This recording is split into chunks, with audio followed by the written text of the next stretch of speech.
Hello বন্ধুরা, আজকে তোমাদের সঙ্গে আমি শেয়ার করব কিভাবে নরম তুলতুলে রুটি বানানো যায়। আমি জানি তোমরা কম বেশি সবাই রুটি বানাতে জানো, তো এই রেসিপিটা একবার ফলো করো। আমি তার জন্য 500 আটা নিয়ে নিয়েছি, আশীর্বাদ আটা। তাতে 1 চামচ লবণ দিয়ে দিয়েছি। এবার 1 চামচ মতো রিফাইন তেল দিয়ে দিবে, দিয়ে ভালো করে ওই আটাটাকে ভালো করে রিফাইন তেল আর নুনটাকে একসঙ্গে এইভাবে মাখিয়ে নেবে, যেন কোথাও না দানা বেঁধে থাকে। তোমরা আমার মতো একবার বাড়িতে রুটিটা বানিয়ে দেখো। যারা রুটি খেতে পছন্দ করে না, যাদের রুটি খেলে অ্যাসিড হয়ে যায়, তারাও পর্যন্ত রুটি খেয়ে খুব আনন্দ উপভোগ করবে। দেখো, তার জন্য উষ্ণ গরম জল করেছি। গরম জলটা খুব বেশি যেন না গরম হয়, একটু উষ্ণ গরম জল করে আমি আটাটা মাখছি। দেখো, অল্প অল্প করে আটায় আমি জল দেব, একসঙ্গে বেশি গরম জল দিয়ে দেব না, তাহলে আটাটা খুব নরম হয়ে যাবে, তখন রুটিটা একদম ভালো হবে না খেতে।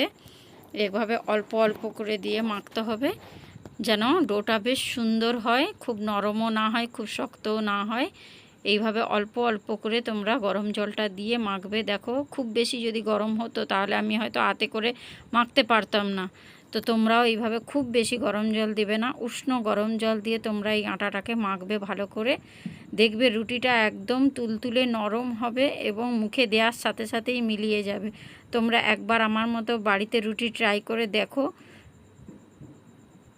যে রুটিটা কত সফট আর নরম হয়, তারপর তোমরা আমাকে কমেন্ট করে জানাবে। তো এইভাবে একবার আমার রেসিপিটা ফলো করে দেখো, যেভাবে আমি করছি তোমরা এইভাবে করবে। তো দেখো, ডোটা আমার কত সুন্দর হয়েছে, খুব নরমও হয়নি, খুব শক্তও হয়নি। তারপরে দেখো, এইভাবে ভালো করে থেসে নিতে হবে। আমি যেভাবে থাসছি সেইভাবেই ভালো করে ডোটাকে বেশ করে থেসে নিতে হবে, তাহলে রুটিটা দেখবে একদম দুটো পাটে একদম খুলে যাবে। তোমাদেরকে সেটা আমি লাস্টে দেখাবো।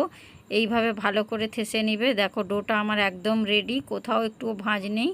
সুন্দর করে ডোটা আমি তৈরি করে নিয়েছি। দেখো, আমার হাতেও চিটিয়ে যাচ্ছে না। এইভাবে ডোটা তোমরা তৈরি করবে, একদম শক্তও নয় এবং খুব নরমও নয়। দেখো, আঙুল দিয়ে টিপ বসালে টিপ বসে যাচ্ছে। এভাবে রেস্টে আমি ঢাকা দিয়ে 20 মিনিট মতো এইভাবে রেস্টে আমি রেখে দেবো ডোটাকে।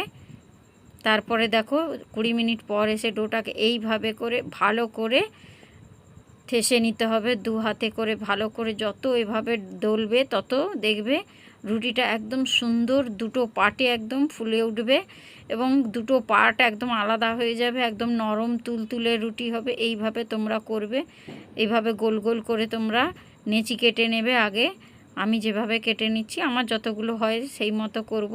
500 আটায় কতগুলো রুটি হয় দেখি। এইভাবে তোমরা গোল গোল করে নেচি কেটে নেবে। তোমরা একবার আমার এই রেসিপিটা বাড়িতে ফলো করে দেখো।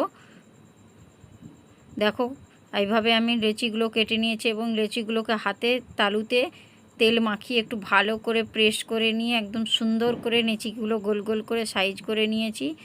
তোমরাও এইভাবে গোল গোল করে সাইজ করলে দেখবে রুটির সাইজটা একদম সুন্দর হবে। তারপরে দেখো, আমি কিছু অল্প আটা নিয়ে নিয়েছি এবং বেলুন চাকিতে ভালো করে সুন্দর করে গোল করে বেলে নিয়েছি। এইভাবে রুটি করাটা আমি আমার মায়ের কাছ থেকে শিখেছিলাম এবং সেই রেসিপিটা তোমাদের সাথে আমি শেয়ার করছি। দেখো, রুটিটা এইভাবে যদি ঘুরি ঘুরি তোমরা বেলো, তাহলে রুটিটা চারদিকে সমানভাবে গোলভাবে হবে, কোথাও অসমান থাকবে না। দেখো, আমি কিভাবে এরকম গোল গোল করে বেলে নিচ্ছি।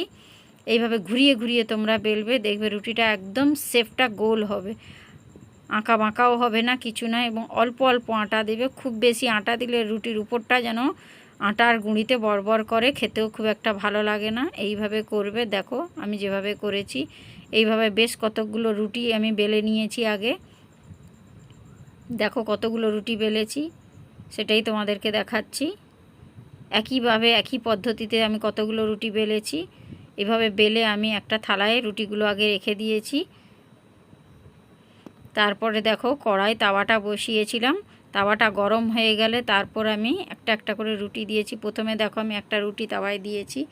রুটিটা ততক্ষণ পর্যন্ত ঘোরাবে না যতক্ষণ না রুটির মধ্যে এইভাবে বাবলস উঠে আসে। দেখো, রুটির ওপরটায় দেখো কীরকম বাবলস উঠে আসছে। এইভাবে যখন বাবলস উঠে আসবে তখন তোমরা খুন্তি দিয়ে আরেকটা সাইড এইভাবে উল্টে নেবে। দেখছো, আমি তোমাদেরকে দেখাচ্ছি কিভাবে রুটির উপর বাবলস উঠে আসছে। এই রকম বাবলস যখন উঠবে তখন রুটির অপর সাইডটা তোমরা ঘুরিয়ে নেবে, তাহলে রুটিটা একেবারে গোল হবে। দেখো এভাবে সেঁকনি দিয়ে আমি সেঁকে নিচ্ছি, গ্যাসের উপর বসিয়েছি। দেখো আস্তে আস্তে ফুলছে, একদম গোল হয়ে ফুটবলের মতো হয়ে ফুলবে। দেখো কত সুন্দর রুটিটা ফুলছে। এইভাবে তোমাদেরকে একটা রুটি করা দেখালাম। এভাবে দেখো একসঙ্গে আমি কতগুলো করে রুটি করছি, কেন আমাদের বাড়িতে যাদের সদস্য সংখ্যা বেশি, এইভাবে একটা একটা করে রুটি করতে আমাদের অনেক সময় লেগে যাবে। তো দেখো আমি একসঙ্গে 4টে রুটি দিয়েছি, দিয়ে কিভাবে একটার পর একটা ওপর নিচ করে কীরকম করে ভেজে নিচ্ছি। প্রত্যেকটা রুটি যখন এইভাবে বাবলস উঠে আসবে তখন তোমরা রুটিটার অন্য সাইডটা ঘুরিয়ে নেবে। দেখো এইভাবে যখন রুটির বাবলস উঠে আসছে, দেখছো সাদা সাদা হয়ে, দেখো এই ধারটা এখনও ভালো করে বাবলস উঠেনি, এই ধারটা আমি আবার ঘুরিয়ে দিচ্ছি। এই দেখো ঘুরিয়ে দিয়ে বারবার এপাশ ওপাশ করে ঘুরিয়ে সব কটা রুটির যখন এভাবে বাবলস উঠে আসবে তখন আমি ওটা সেঁকতে নেব। এই দেখো এই রুটিটার এখন এই পাশটা এখনও ভালো ভাজা হয়নি। দেখো এইভাবে বাবলস ওঠা পর্যন্ত ভালোভাবে সব রুটিগুলো এপাশ ওপাশ করে ভেজে নেব। একসঙ্গে 4টা রুটি আছে, আমি একসঙ্গে এইভাবে 4টা রুটি সেঁকে নিচ্ছি। তাতে আমার রুটিটা তাড়াতাড়ি হয়ে যাবে এবং খুব অল্প সময়ে চটজলদি তাড়াতাড়ি অনেক কিছু রুটি বানানো যাবে। অনেকগুলো রুটি একসঙ্গে করে নিতে পারবো খুব অল্প সময়ের মধ্যে, এবং সেটা নরম এবং তুলোর মতো সফট হবে। দেখো এইভাবে এই সাইডটাও এখনও সেরকম বাবলস উঠেনি। দেখো এইভাবে আমি ঘুরিয়ে ঘুরিয়ে রুটিটা ভালো করে সেঁকে নিচ্ছি। দেখো উপরটা কেমন ভাজা ভাজা গেছে, দেখো রুটিগুলো কত সফট হয়েছে। আমি ভালো করে ভেজে তোমাদেরকে সেটা দেখাচ্ছি একটা থালার উপর রেখে। দেখছো আমার 500 আটায় কতগুলো রুটি হয়েছে, দেখো সেটাই তোমাদের সঙ্গে আমি শেয়ার করছি। দেখেছো তোমরা কতগুলো রুটি হয়েছে। তোমরাও তোমাদের পরিমাণ মতো আন্দাজে, পরিবারের যতজন সদস্য থাকবে সেই আন্দাজে তোমরা আটা নিয়ে রুটিটা করো। রুটিটা একবার আমার মতো করে দেখো, আমার রেসিপিটা একবার ফলো করো। দেখো রুটির ভেতরটা আমি তোমাদেরকে এবার দেখাচ্ছি ছিঁড়ে। দেখো রুটিটা ছিঁড়লাম, দেখো তোমাদেরকে আমি বলেছিলাম যে দুটো খোলে পাটে একদম রুটিটা আলাদা হয়ে যাবে। এইভাবে দেখো তোমাদেরকে দেখাচ্ছি, প্রতিটা খাপ খুঁড়ে খুঁড়ে ছিঁড়ে ছিঁড়ে দেখাচ্ছি। দেখো রুটিগুলো একদম দুটো পাটে আলাদা হয়ে গিয়েছে। এইভাবে তোমরা একবার আমার মতো রুটিটা বাড়িতে বানিয়ে দেখো।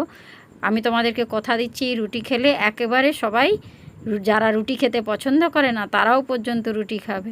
এইভাবে দুখোলভাবে কি সুন্দর ফুলেছে এবং রুটির গাটা কি সুন্দর পাতলা আঁশের মতো হয়েছে।